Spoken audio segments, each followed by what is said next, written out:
আজকে চলে এসেছি বারাসাতে এই খাসির মাংস আর বাসন্তী পোলাওয়ের টানে। আর এইটা পাওয়া যাচ্ছে মোহনের পোলাও মাংসতে। রেয়াজি মাটন, এই যে নন্দির পিস, এই দেখো ছাড়িয়ে গেল, একবারে পুরো খুলে গেল তো, এই যে ছাড়িয়ে গেল। 4 পিস মটন আছে, এক একটা 60 গ্রামের উপরে ওজন। আর এর সঙ্গে আলু আছে, আর প্লেট ভর্তি রাইস দেখতে পাচ্ছ। এর সঙ্গে ডিম আছে, চাটনি আছে, স্যালাড আছে। আমি ধরে থেকে রীতিমতো আমার হাত ব্যথা হয়ে যাচ্ছে, এতটা ওজন। মানে একটা কম্বো দুজন আরামসে খেতে পারবে, এবং বসে যদি কেউ একটা কম্বো নেয় তার জন্য আনলিমিটেড পোলাও, সে যত Unlimited? খেতে পারবে, একদম যতটা খেতে তো পারবে। চলো টেস্ট করি। আমার আর তষ্ট হয়েছে না, এবার টেস্ট করে দেখি।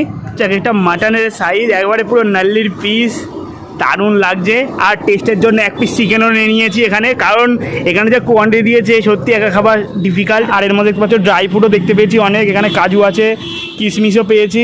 আর দেখতে পাচ্ছ এখানে কেশরও আছে। একটু পোলাওটা শুধু টেস্ট করে দেখি, একদম ঝুড়ো ঝুড়ো পোলাও পুরো।